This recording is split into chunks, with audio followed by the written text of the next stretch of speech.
तो तुम मुझे याद किया करो, मैं तुम्हें याद किया करूंगा, और मेरा एहसान मानते रहना और मेरी नाशुक्री ना करना।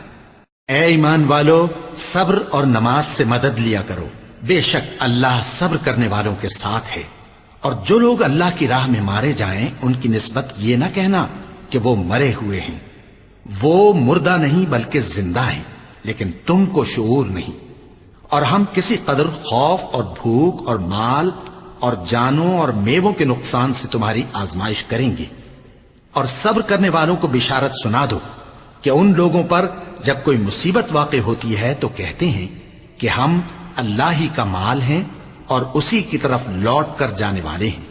यही लोग हैं जिन पर इनके परवरदिगार की इनायतें हैं और खुसूसी रहमत भी है, और यही सीधे रस्ते पर हैं।